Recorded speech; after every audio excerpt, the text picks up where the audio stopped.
আরে ও বন্ধুরা, সবাই কেমন আছো? মমস কিচেনে তোমাদের সবাইকেই অনেক অনেক স্বাগতম রে। তোমরা যে যেই দিক থেইকা দেখতাছো, কেউ কাছে কেউ দূরে, কেউ আবার বিদেশের দেশ থেইকা, সবারে আমার পক্ষ থেইকা অনেক দোয়া আর ভালোবাসা জানায়া রাখলাম। আজ আমি বানামু আমাদের গ্রামের মতো আলু বেগুনের তরকারি।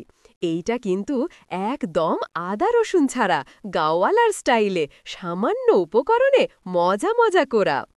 আমাগো গ্রামে সকারের টাই ভাত রাধা হইলেই সঙ্গে এই তরকারিটা বানায়। গরম গরম ধোঁয়া ওঠা ভাতের সঙ্গে এক চিমটি নুন আর কাঁচা মরিচ দিলেই আহারে কি যে মজা! একবার খাইলা দেখো, শহরের হোটেলে তরকারিও হার মানে। তাই তোমরা আমার লগে থাকো, ভিডিওটা পুরা দেখবা। দেখো কেমনে আমি একদম গ্রামের মতো করে আলু বেগুনের এই রেসিপিটা বানাই।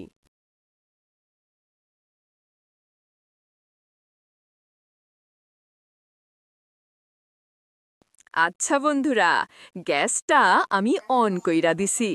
এই হ্যান কড়াইটাও বসায়া দিছি। কড়াইটা এখন বেশ গরম হইয়া গেছে। এখন দিছি একটু সরিষার তেল। তেলটা গরম হইলেই চিনবা, হালকা ধোঁয়ায় উঠব, ওইটাই আসল সময়। এখন দেখো, আলুগুলা আমি দিয়া দিছি। হালকা হালকা কইরা ভেজে নিব, খুব বেশি না রে, একটু সোনালি হইলেই উঠাইয়া নিব। এইভাবে ভাজলে আলু খাইতে মজাই আলাদা হয়। আলুগুলা এখন দেখো একদম সুন্দর সোনালি হয়ে গেছে। ভাজার গন্ধটা কিন্তু একেবারে ছড়ায়া পড়ছে। আহারে কি যে সুন্দর গন্ধ! এখন আস্তে আস্তে আমি এই আলুগুলাগুলা তুলে নিচ্ছি। তাড়াহুড়া কইরো না রে, গরম তেল, সাবধানে তুলবা। একটা একটা করে তুলে রাখছি পাশে থালাতে। এইভাবে ভেজা আলুগুলা পরে দিলে তরকারিতে আলাদা স্বাদ আসবে। আমাগো গ্রামে তো এইভাবেই করে। একটু ধৈর্য ধরে রান্না করলে খাবারে মন জুড়ায়। তাড়াহুড়া করলে তো কিছুই ঠিকমতো হয় না রে বন্ধুরা। আলুগুলো আমার ভাজা হয়ে গেছে রে বন্ধুরা। এখন আমি উঠে রাখছি পাশে থালায়। কড়াইটার মধ্যে এখন অল্প তেল দিচ্ছি, বেশি না রে, সামান্য।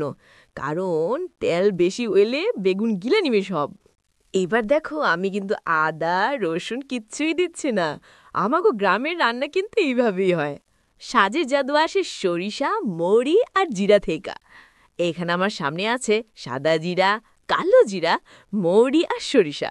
একদম অল্প অল্প করে সব দিয়েছি তালের মধ্যে। তেলটা গরম হলেই ছটছট শব্দ উঠবে। ওই গন্ধটা কিন্তু আরে মনটাই ভুইরা যায় গো।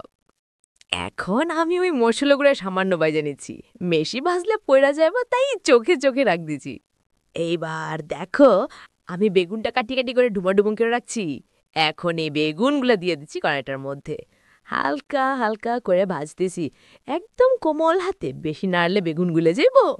দুই পাশ একটু লালচে হইলে আমি বেগুনটা উঠায় রাখবো। এরপরেই আসবে মূল অংশ, আলু বেগুন একসাথে দিয়া দারুণ তরকারি বানানো। বেগুনটা আমার এখন হালকা করে ভাজা হইয়া গেছে বন্ধুরা। এইবার আমি নিচ্ছি আমার মশলাগুলা। এইখানে আছে ১ চামচ হলুদের গুঁড়া, ১ চামচ ঝাল লঙ্কার গুঁড়া, ১ চামচ ধইনা গুঁড়া আর ১ চামচ জিরা গুঁড়া। গোলমরিচ দেবেন পরিমাণ মতো, আর নুনটাও দেবেন নিজের মতো করে। যতটুকু খাইতে পছন্দ করেন ততটুকুই দিলেই হবে। আর দেন, আমি দিচ্ছি দুটো কাঁচা লঙ্কা। আপনারা যারা ঝাল খেতে পারেন তারা বেশি দিও, আর যারা ঝাল কম খান তারাও নিজের মতো করে দিবেন। যেমন খাইতে ভালো লাগে ঠিক তেমন করেই বানাবেন। এই সব মশলা দিয়া আমি এখন কড়াইটা একটুখানি পানি দিছি। পানি দিলেই কিন্তু মশলার গন্ধটা বের হয়ে আসবে। এই বেগুনগুলারে ওই মশলা দিয়ে আমি ২ মিনিট কষতেছি। দেখেন বন্ধুরা, কড়াইটায় কেমন মশলা উঠাউঠো করতেছে, তেলটা আলাদা হয়ে আসতেছে। আহারে, গন্ধে মনটাই বইরা যাইতেছে। আপনারা একবার বাড়িতে এইভাবে বানায় দেখেন। অনেকে তো বলে বেগুন খাইতে পারে না, এইভাবে বানাইলে হাত চাইটা চাইটা ভাত খাইবে। একবার খাইলে বন্ধুরা বারবার খাইতে মন চাইবে। এই রেসিপিটা এত সহজ, এত মজাদার, রুটি, পরোটা, পোলাও, ফ্রাইড রাইস সব কিছুর সাথেই এনজয় বাঁধাবেন একদম। তাই আপনারা অবশ্যই একবার এইভাবে বানায় দেখেন। কম মশলায় কম সময়ে দেখেন কেমন দারুণ স্বাদ পাবেন। গ্রামের গ্রান মিশা একেবারে ঘরোয়া রান্না। ভালো করে কষানো হয়ে গেছে আমার বেগুনটা। এখন আমি ওই ভাজা আলুগুলো দিয়ে দিলাম কড়াইটার ভেতর। আলু, বেগুন দুইটাই এখন একসাথে উপর নিচে ভালো করে মাখা নিচ্ছি, যেন মশলাটা সব দিকে লেগে যায়। দেখেন বন্ধুরা, রংটা কেমন সুন্দর সোনালি হয়ে উঠছে। এইভাবেই গ্রামের রান্নায় স্বাদ জমে ওঠে। এবার আমি একদম অল্প পানি দিচ্ছি, বেশি না রে। এটা কিন্তু ঝোল না, হালকা তরকারি, তাই অল্প পানি দিলে ঠিক থাকবে। গ্যাসটা এখন আমি মিডিয়াম ফ্লেমে রাখছি। এবার ঢাকনা দিয়ে দিলাম কড়াইটার মুখে। 2 মিনিটের মতো ঢাকতে দিয়ে রাখবো। মাঝে মধ্যে ঢাকনা উঠে একবার দেখবা, বুঝবা বেগুনটা কেমন নরম হইতেছে। তেলটা উপরে উঠা মানেই বুঝবা তরকারিটা রেডি হয়ে গেছে। দেখেন বন্ধুরা, এমন শুকনো শুকনো করতেই হইবে। তেলটা কেমন সুন্দর ওঠা ওঠা হইয়া গেছে, বেগুনটা গইলা গেছে, আলুগুলা মশলায় মাখা মাখা। আহারে, কত সুন্দর হয়েছে তরকারিটা, একবার দেখেন তো। আমার আদা রসুন ছাড়া সামান্য উপকরণ দিয়েই এই আলু বেগুনের রেসিপিটা পুরা রেডি। এইভাবে বানাইলে যে কেউ খায়া বলবে, উফ, এই তো আসল ঘরোয়া গ্রামের স্বাদ। তোমরাও একবার এইভাবে বাড়িতে বানায়া দেখেন। কম মশলায় কম সময়ে কিন্তু স্বাদে একদম ভরপুর। হে হে বন্ধুরা, আমার আলু বেগুনের তরকারিটা একেবারে রেডি হইয়া গেছে রে। দেখো না কেমন শুকনা শুকনা হইছে, তেলটা কেমন টুপ টুপ করে ঝলঝল করছে। ঘানটা এমন উঠছে, পাশের বাড়ির বউরাও খিদা পায় যাইবু রে। আমি কিন্তু আদা রসুন ছাড়া সামান্য জিনিস দিয়া বানাইলাম।